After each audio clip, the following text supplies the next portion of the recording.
an original. From Story Studio Network. I'm Dave Trafford. I'm Erin Trafford. Welcome to this episode of Canadian Forestry Can Save the World.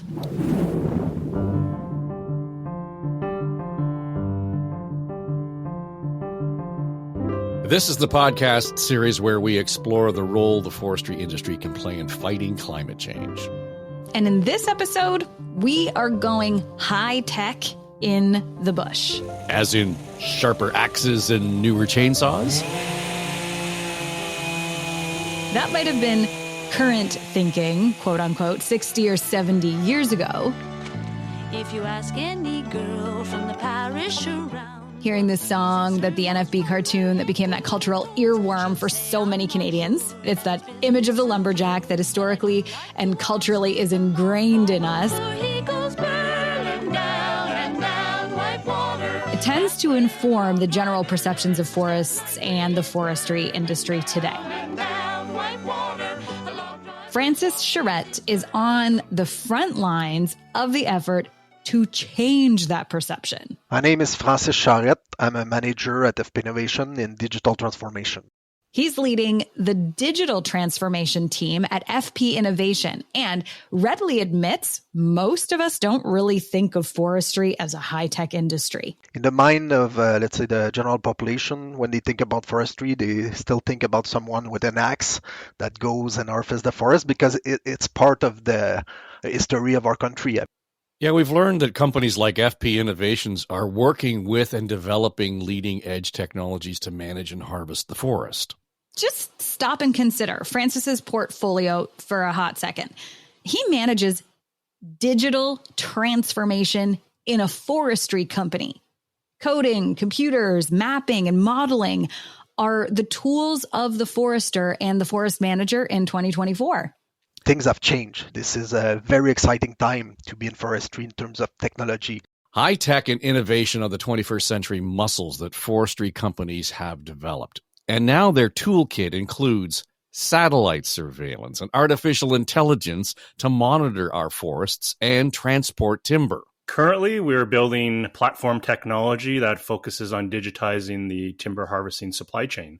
It's the kind of work Kevin Lim is doing. My name is Kevin Lim. I'm the CEO of Lim Geomatics. He's the chief executive at Lim Geomatics. The name of the company alone sounds pretty fancy. Yeah, well, it's not really a forestry company. It's a tech company that serves and supports forestry. So we're really geared towards allowing forestry companies, contractors to gain earlier insights into everything and anything that has to do from when the moment the tree that is felled to when it rolls across that scale at mill gate. He and his team essentially help improve productivity in the bush.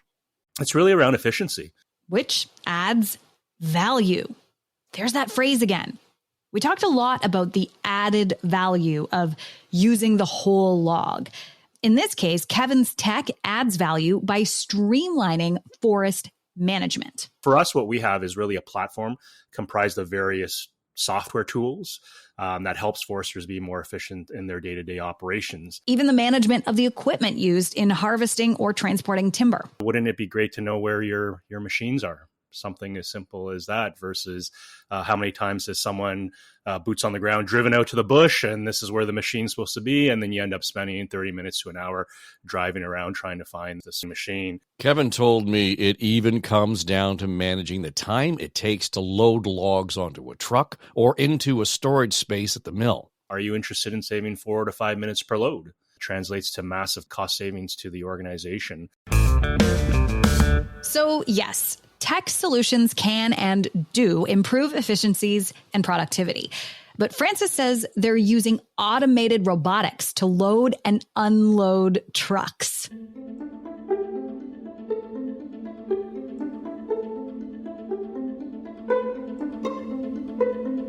Yeah, I saw one of their demos. The robot arm can detect logs that have rolled off the flatbed and onto the ground.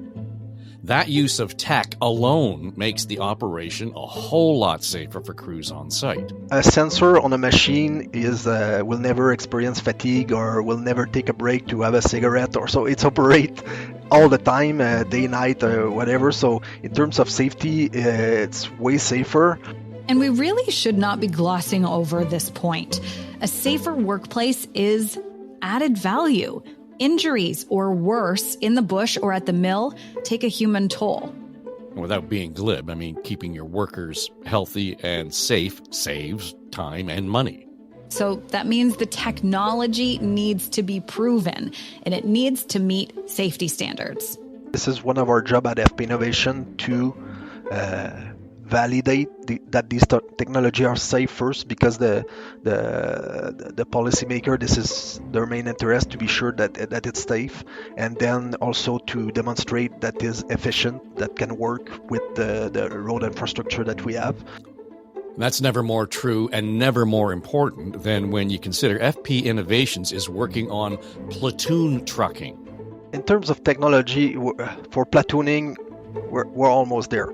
There's still some step to made. Explain platoon trucking.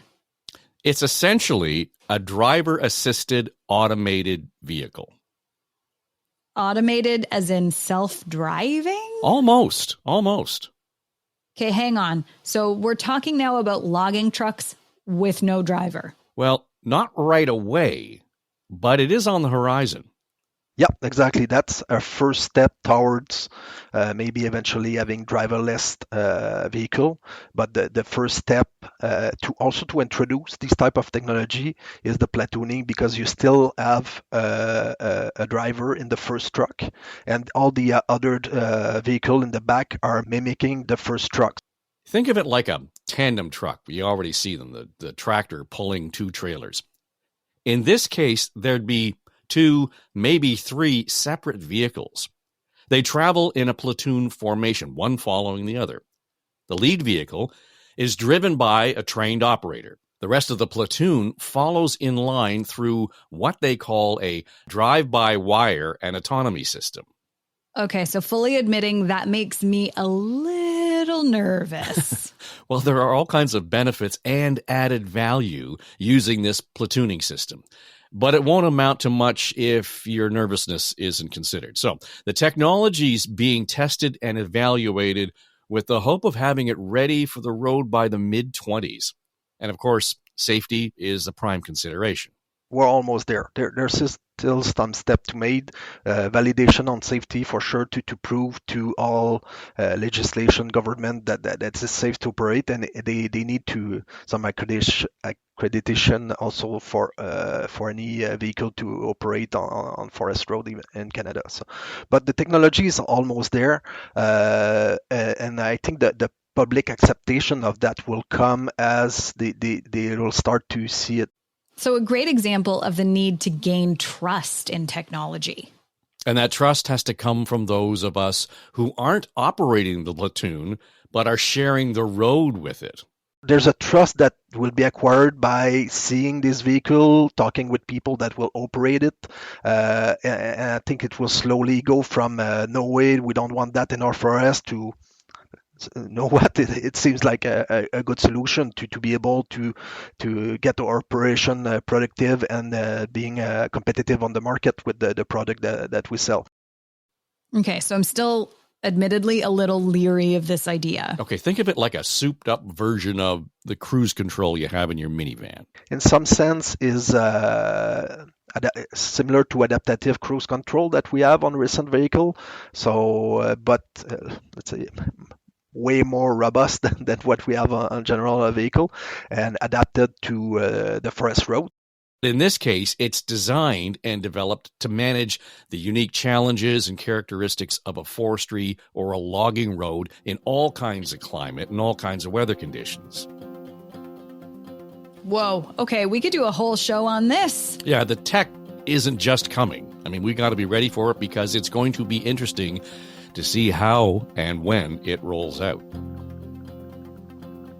So far, we've talked a lot about the new tech solutions that make it safer and more efficient to move those logs from the harvest site to the sawmill. But there's also some leading edge science and applications that are being used to manage our forests. And some of it's literally out of this world. It is! You may recall we introduced you to Morgan Crowley earlier in the series. My name is Dr. Morgan Crowley. I'm a forest fire research scientist with Natural Resources Canada. I'm with the Great Lakes Forestry Centre.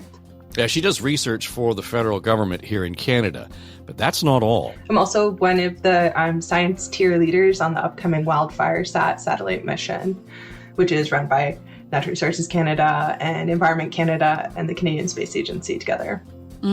She works with the Canadian Space Agency. Yeah, she's one of the science leaders on the Wildfire Sat mission. Wildfire Sat is a satellite mission that will monitor all active wildfires in Canada on a daily basis. It will provide reliable data to allow for better prediction of fire behavior, to help wildfire managers prepare and respond, and allow for more targeted and faster evacuations. The Wildfire Sat mission will provide more precise information on smoke, air quality conditions, and the carbon emitted by wildfires, for protecting lives and health, as well as our resources, infrastructures, and environment. We are using satellites to monitor all forest fires. Yeah, the Wildfire Sat mission is expected to be fully functional in 2029. That means on a daily basis, Morgan Crowley and her team will have updated data on the progress, the behavior, the direction of active fires every day. And that's using Canadian and U.S. satellites. It's not real time, but it is near real time. Again, if you haven't heard episode 2 in this season, we spend a good deal of time talking about Morgan's work with the satellite technology. While the Wildfire Sat mission gives us a view from nearly 800 kilometers above the Earth, Kevin Lim and Lim Geomatics are applying their high-tech forestry solutions from the ground up. Maybe it's better explained to say they're applying their know-how from the sky to the ground and back up. Yeah, among other things, Kevin and his crew are using LiDAR. Light detection and ranging. They're basically flying over a forest, bouncing laser beams off the ground, and using that data to map the terrain. We're shooting these cones of laser energy, and whatever's in those hotspots are sending photons back to the aircraft. And based on knowing what the speed of light is, 300,000 kilometers per second, plus the time, we're able to apply some basic physics to figure out where those reflections actually occurred in X, Y, Z space, in addition to a measurement of its reflection.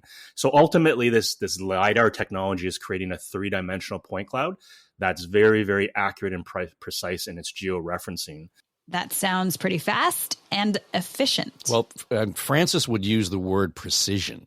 By having this level of precision, now we have the tool to be at the best to manage our forest.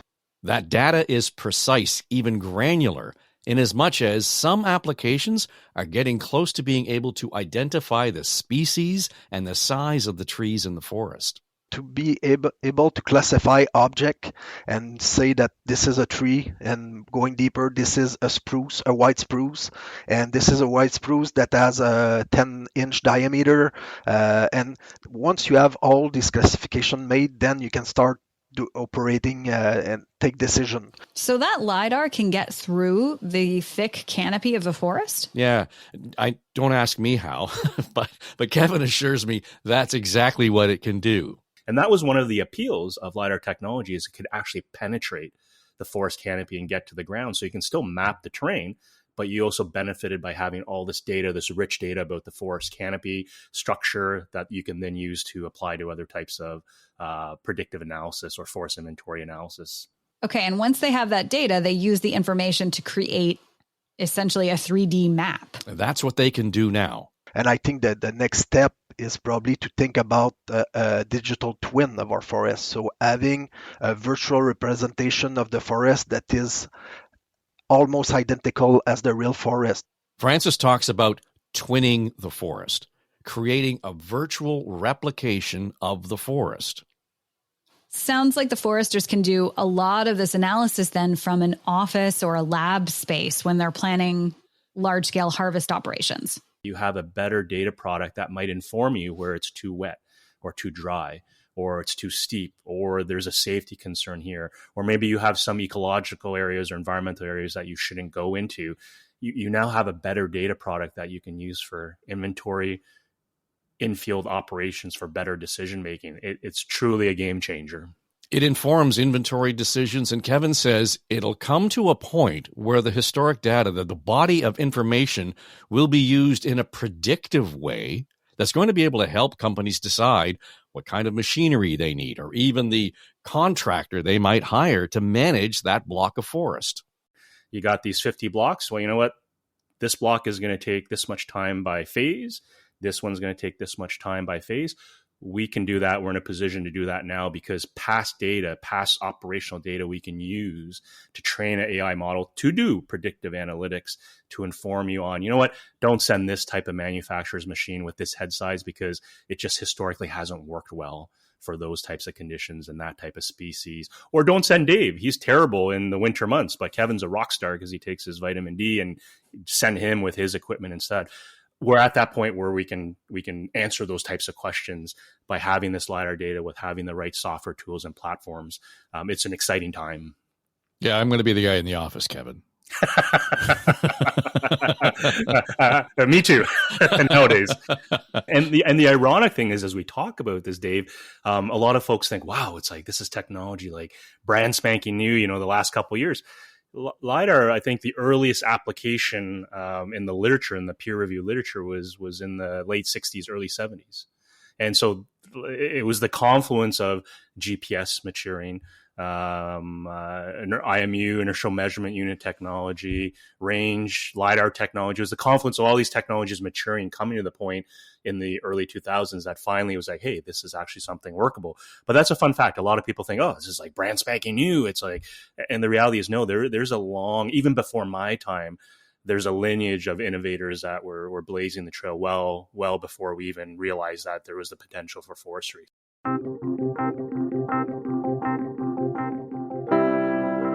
Okay, so all this new tech, all these leading edge solutions sound incredible. But it's just occurring to me now that all of this is happening out in the bush. Yeah, well, that's kind of where you find the forest. Okay, maybe where you find the forest, smart guy. But it's not where you find a signal.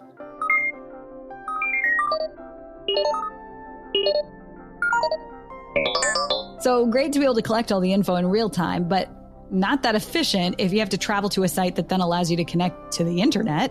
So much for real-time data. Well, that is an issue, and it can affect everything from efficiencies to productivity, not to mention safety for the crews working in remote areas. At least it was an issue up until a guy named Elon Musk and his brain trust at SpaceX started launching satellites back in 2019.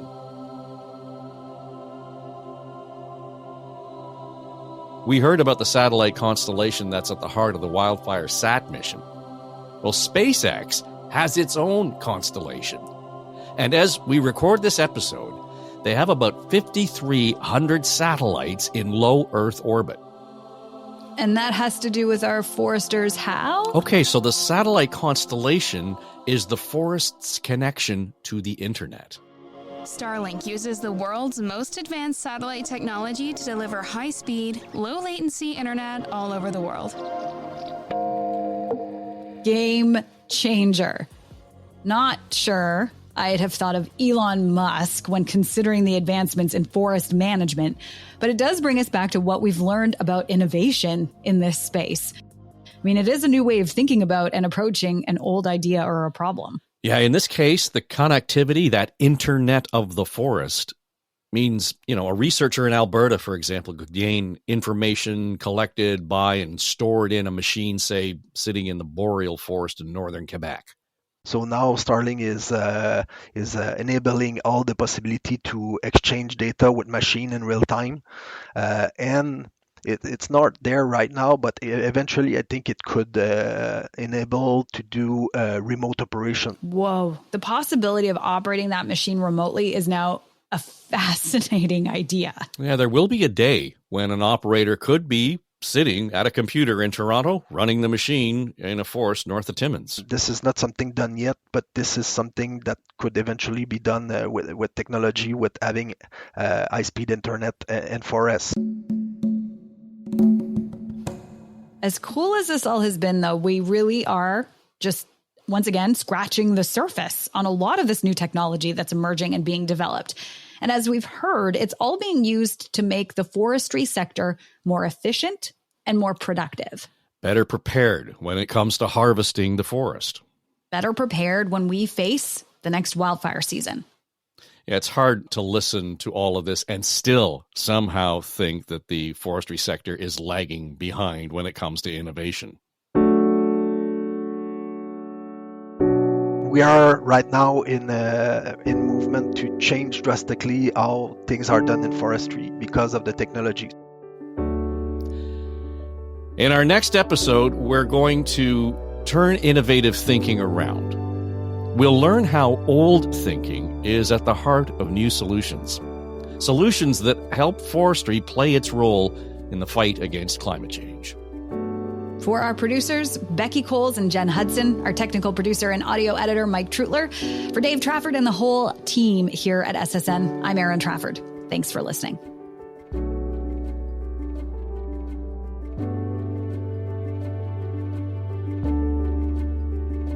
This podcast series is produced for Forestry for the Future. And for more information, I'd encourage you to visit the website forestryforthefuture.ca. And you may want to get involved in supporting a sector that's committed to growing a greener economy and driving our country towards a net zero carbon future for you and your kids. I'm Dave Trafford, and Canadian Forestry Can Save the World is produced by Story Studio Network.